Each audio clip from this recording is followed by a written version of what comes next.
memukul orang ya. Tetapi ada positifnya, ada blessing in disguise di dalam aksi ini, bahwa dengan begitu akhirnya kita tahu, oh bapaknya pejabat pajak, oh bapaknya punya motor besar, oh bapaknya punya kekayaan sekian dan sebagainya. Karena apa? Masyarakat semua tahu perilaku, kelakuan, sifat, watak dari banyak pejabat kita yang seperti ini. Ya, tetapi orang tidak tahu mau bicara kemana, di mana salurannya orang nggak tahu. Ya, akhirnya begitu muncul kasus begini dan media menyoroti, semua orang rame-rame pasti menyerbu, apalagi ada ruang media sosial. Nah, bagi saya ini satu refleksi yang positif. Ya, bagi teman-teman di Direktorat Pajak, jangan melihat ini sebagai serangan, tetapi harus dilihat sebagai otokritik. Ya, dan juga para pejabat di institusi yang lain. Kita semua di netizen yang begitu nggak apa-apa. Tadi pejabat langsung bang, Kang Luki Hakim yang komentar. Ya kalau Kang Luki Hakim itu bicara setelah dia merasa tidak dipergunakan oleh bupatinya gitu. Itu beda konteks. Dan itu bisa saya jelaskan panjang lebar gitu. Belum lagi pelanggaran beliau kalau seadanya kenapa harus melaporkan ke media sosial? Kenapa secara aturan harusnya ke gubernur gitu? Tapi itu nanti lah, ini beda konteks gitu. Ya. Tapi itu sepihak bang, nanti Ya, akan dijawab. itu beda konteks. Makanya saya bilang, yang tadi saya mengatakan bahwa kalau benar ya bahwa ada pejabat yang akhirnya mempergunakan ya kewenangannya untuk mengakali sehingga dia menjadi kaya, mendapatkan dana, itu harus diproses hukum. Tapi jangan belum apa-apa kita sudah memvonis dia gitu. Masyarakat boleh memvonis dia, tapi pejabat ya, para menteri dan yang lain harusnya ya meletakkan itu pada porsinya gitu. Itu sih poinnya. Ada proses hukumnya ya, ada koridornya ya bang Teddy. Baik, kita ke Pak Abdullah melihat bagaimana pengalamannya di Komisi Pemberantasan Korupsi. Kalau sekarang memang jadwalnya besok Pak, KPK akan memeriksa Rafael Aluntri Sambodo ini karena dugaan indikasi ada kejanggalan harta yang dimiliki yang harusnya sudah dilaporkan sejak tahun 2012 Pak. Saya mau mulai dari filosofi hukum, dari proses pelaporan kekayaan yang kita kenal dengan LHKPN. Bermula dari TAP MPR Romawi 1198 tentang penyelenggaraan negara yang bersih dari KKN. TAP MPR ini melahirkan dua undang-undang. Undang-Undang 28 tahun 99 tentang penyelenggaraan negara yang bebas dari korupsi, kolusi, nepotisme. Maka lahirlah KPKPN, Komisi Pemeriksa Kekayaan Penyelenggara Negara, tahun 2001. Saya salah seorang wakil ketua. Kami yang susun LHKPN itu. Saya ingat itu 30 halaman. Dan itu bisa menjerat semua apa saja aspek. Tapi setelah di KPK, saya sebagai penasehat, itu agak disingkatkan, sehingga tidak bisa menjaring. Dalam Undang-Undang 28 itu, orang tidak dilarang kaya. Tidak. Tapi mau ditahu dari mana kekayaannya, kemudian kemana digunakannya.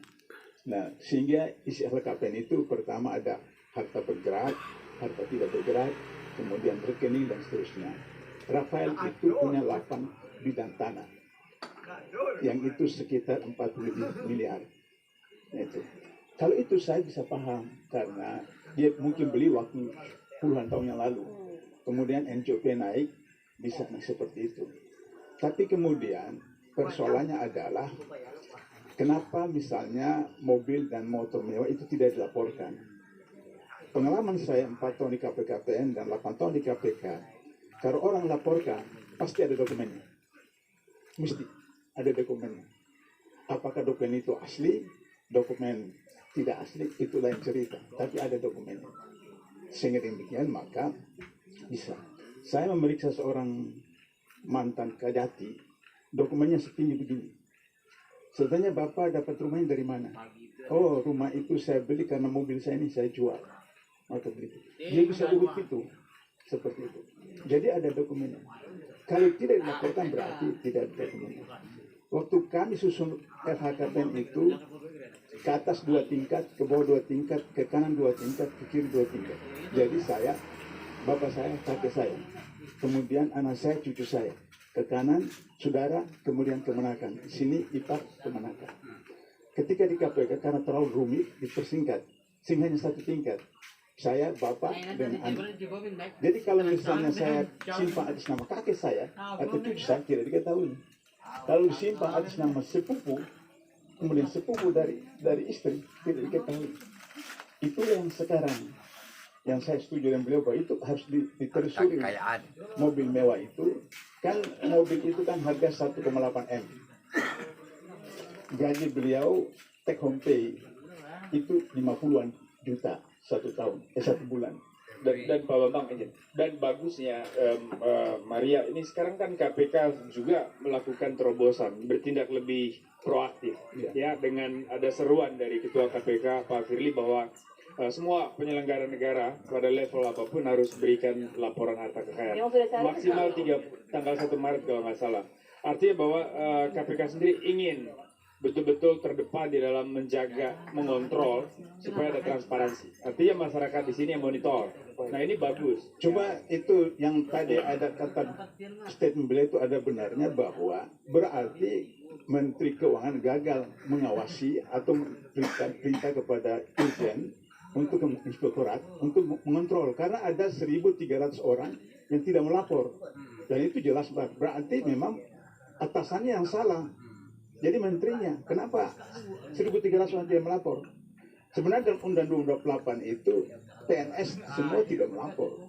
Cuma secara vertikal dari presiden sampai wakil bupati, wakil wali kota, secara horizontal BUMN, BUMD, kemudian bank, kedutaan dan seterusnya, dan pejabat eselon 1 itu yang wajib. Tapi kemudian keluar PP tahun 2019 yang menetapkan semua PNS ASN harus melaporkan. Sehingga begitu kalau hari ini ada 1.300 orang khusus di Kementerian Keuangan tidak melaporkan berarti menteri yang salah. Seperti itu. Kenapa tidak seperti itu?